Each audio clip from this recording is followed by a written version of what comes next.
Hello प्यारे बच्चों, एक बार फिर से आप सबों का मोस्ट वेलकम है आपके इस अपने ही यूट्यूब चैनल मिसाइल बोर्ड में।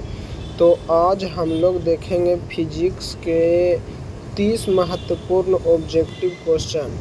तो चलिए हम लोग शुरू करते हैं पहले क्वेश्चन से, और बारी बारी से आप लोग प्रश्न का लगाने का प्रयास कीजिए। तो देखिए, पहला प्रश्न है हमारा स्क्रीन पर, क्या है? प्रकाश की किरण गमन करती है। देखिए, प्रकाश की किरण गमन करती है। ऑप्शन 4 दिया है, सीधी रेखा में, टेढ़ी रेखा में, किसी भी दिशा में। तो इसका राइट आंसर क्या हो जाएगा? ये तो आप लोग का सिंपल सी क्वेश्चन है कि प्रकाश हमेशा सीधी रेखा में गमन करता है। तो option A is the correct answer. चलिए नेक्स्ट क्वेश्चन की ओर चलते हैं, दूसरा क्वेश्चन पे आते हैं। क्वेश्चन नंबर 2 है, प्रकाश का वेग न्यूनतम कहाँ होता है? प्रकाश का वेग न्यूनतम कहाँ होता है? तो देखिए, इसका डिफिनेशन है, जहाँ जितना सघन माध्यम होता है वहाँ प्रकाश का वेग न्यूनतम होता है। तो यहाँ कांच में प्रकाश का वेग सबसे न्यूनतम होगा, और सबसे अधिक प्रकाश का वेग होता है जो कि निर्वात में माना जाता है। चलिए तो नेक्स्ट क्वेश्चन की ओर हम लोग चलते हैं। मोटर गाड़ी चालक के सामने लगा रहता है। क्या लगा रहता है बताइए तो मोटर गाड़ी चालक के साइड में लगा रहता है। क्या चीज़? साइड मिरर, जो कि पीछे के गाड़ियों को देखने के लिए इस्तेमाल होता है। तो इसका राइट आंसर क्या हो जाएगा बताइए आप लोग? तो इसका राइट आंसर हो जाएगा उत्तल दर्पण रहता है। उत्तल दर्पण रहता है, जो उत्तल दर्पण से हमेशा आभासी और सीधा प्रतिबिंब बनता है, इसलिए वस्तु पीछे वाला वस्तु को आसानी से देख पाता है। चलिए क्वेश्चन नंबर 4 पे हम लोग चलते हैं। क्वेश्चन नंबर 4 पे आते हैं। मोटर कार के हेडलाइट में किसका प्रयोग होता है? मोटर कार के हेडलाइट में किसका प्रयोग होता है?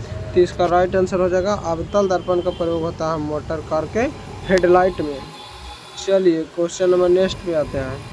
क्वेश्चन नंबर 5वां है, समतल दर्पण द्वारा बना प्रतिबिंब होता है। तो समतल दर्पण द्वारा बना प्रतिबिंब हमेशा काल्पनिक होता है और वस्तु की अपेक्षा हमेशा बराबर होता है। चलिए क्वेश्चन नंबर अगला पे आते हैं। क्वेश्चन नंबर 6, लेंस की क्षमता का एसआई मात्रक क्या होता है? तो लेंस की क्षमता का एसआई मात्रक होता है डायोप्टर होता है। चलिए क्वेश्चन नंबर नेक्स्ट पे आते हैं। चलिए क्वेश्चन नंबर 7वें पे आते हैं। प्रकाश की किरण का पथ दर्शाने वाले चित्रों को कहा जाता है। इसके चित्रों को कहा जाता है किरण आरेख। Option A is the correct answer. चलिए क्वेश्चन नंबर अगले पे आते हैं, 8वां पे। 2 डिग्री क्षमता वाले लेंस की फोकस अंतर क्या होगा? तो 2 डिग्री क्षमता बराबर वाले लेंस की फोकस अंतर क्या हो जाएगा? तो एफ बराबर सूत्र क्या होता है? 1/p होता है ना। तो देखिए यहाँ हो जाएगा, अति मीटर में होता है, इसलिए ऊपर हम लोग 100 से गुना 100 करेंगे और नीचे 2 करेंगे, तो इसको काटेंगे तो राइट आंसर हो जाएगा 50 सेंटीमीटर आंसर हो जाएगा। Option D is the correct answer. चलिए क्वेश्चन नंबर अगला पे आते हैं, 9वें पे। किसी उत्तल लेंस द्वारा फोकस अंतर 50 सेंटीमीटर और उसकी क्षमता होगी जब फोकस अंतर, उत्तल लेंस का फोकस दूरी हमेशा पॉजिटिव होता है, इसलिए प्लस में 2 डायोप्टर हो जाएगा। Option D is the correct answer.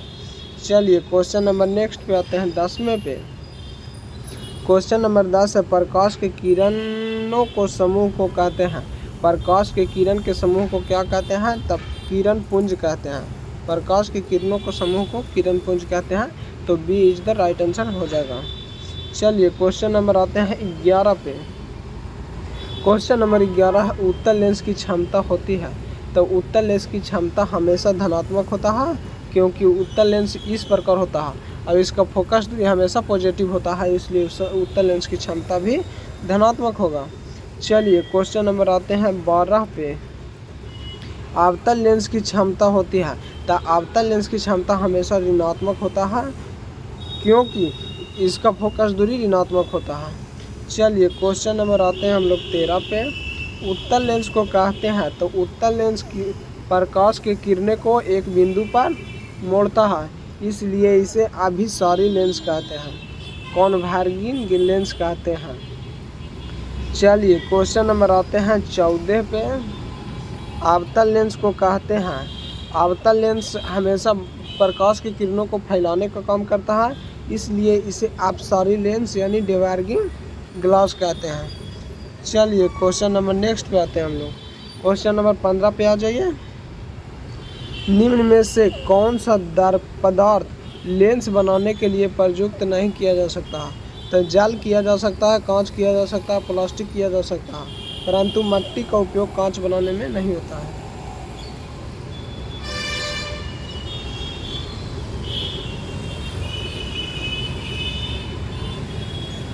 चलिए क्वेश्चन नंबर आते हैं हम लोग कै पे थे। क्वेश्चन नंबर 16 पे आ जाइए। किस दर्पण से हमेशा वस्तु से छोटा प्रतिबिंब प्राप्त होता है? बताइए। तो अब उत्तल दर्पण से हमेशा वस्तु से छोटा दर्पण प्राप्त होता है। चलिए क्वेश्चन नंबर अगले पे आ जाते हैं हम लोग। 17 पे। किस दर्पण से वस्तु से बड़ा प्रतिबिंब प्राप्त होता है? बताइए आप लोग। तब वस्तु से बड़ा हमेशा प्राप्त होगा तो वो अवतल दर्पण से ही प्राप्त हो सकता है। क्वेश्चन नंबर आते हैं हम लोग कैवा पे? 18 पे। प्रकाश के परावर्तन के कितने नियम हैं? तब प्रकाश के परावर्तन के 2 नियम होता है। ये तो सिंपल सी क्वेश्चन है। Option B is the correct answer. चलिए क्वेश्चन नंबर आते हैं 19 पे। जब प्रकाश की किरण हवा से कांच में प्रवेश करता है तो वह मुड़ जाता है। जब हवा क्योंकि विरल माध्यम है, जबकि कांच हवा के अपेक्षा सघन माध्यम है, इसलिए जब प्रकाश प्रवेश करेगा तो वह अभिलंब की ओर मुड़ जाएगा, अभिलंब के निकट मुड़ जाएगा। Option B is the correct answer. चलिए क्वेश्चन नंबर आ जाइए 20वें पे। फोटोग्राफी कैमरा में अभिदृश्यक होता है। फोटोग्राफी कैमरा में उत्तल लेंस का अभिदृश्यक होता है। तो option A is the correct answer. चलिए क्वेश्चन नंबर 21 पे आते हैं। साइड मिरर के रूप में किसका प्रयुक्त होता है? ये क्वेश्चन आया था पहला या दूसरा क्वेश्चन। तो साइड मिरर में उत्तल दर्पण का प्रयोग होता था, ये हम बता चुके हैं। चलिए क्वेश्चन नंबर अगला पे आइए। 22वां क्वेश्चन। एक अवतल दर्पण की फोकस दूरी 10 सेंटीमीटर तो उसकी वक्रता त्रिज्या हो जाएगा। तब फोकस दूरी का दुगना होता है वक्रता त्रिज्या, तो इसलिए हो जाएगा 20 centimetre. Option B is the correct answer. चलिए क्वेश्चन नंबर 23वें पे आते हैं। निर्गत किरण एवं अभिलंब के बीच कोण को क्या कहते हैं? तो इसको कहते हैं निर्गत कोण। Option C is the correct answer. चलिए क्वेश्चन नंबर 24 पे आ जाइए। सरल सूक्ष्मदर्शी में किसका उपयोग होता है?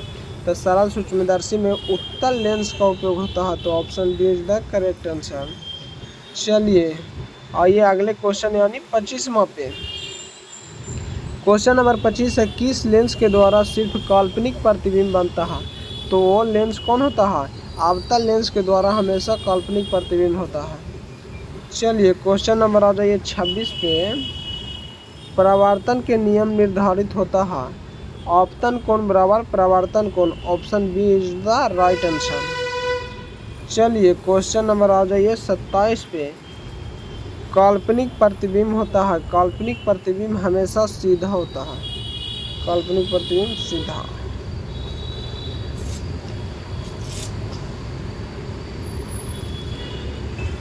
चलिए क्वेश्चन नंबर आ गया 28 नंबर। देखिए लेंस के मुख्य फोकस की संख्या कितनी होता है? तो लेंस की मुख्य फोकस होता है 2 गो, एक लेंस की दाईं ओर और एक लेंस की बाईं ओर होता है। चलिए क्वेश्चन नंबर आ जाइए 29 नंबर। सर्च लाइट का परावर्तक होता है। सर्च लाइट का परावर्तक होता है अवतल। चलिए क्वेश्चन नंबर आ जाइए अगले पे।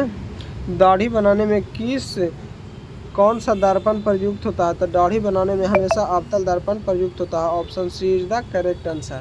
तो चलिए हमारा 30 क्वेश्चन हो गया। अब 30 में से आपको कितना याद था आप ज़रूर कमेंट बॉक्स में बताइएगा। कमेंट बॉक्स में आपको प्रतीक्षा रहेगा।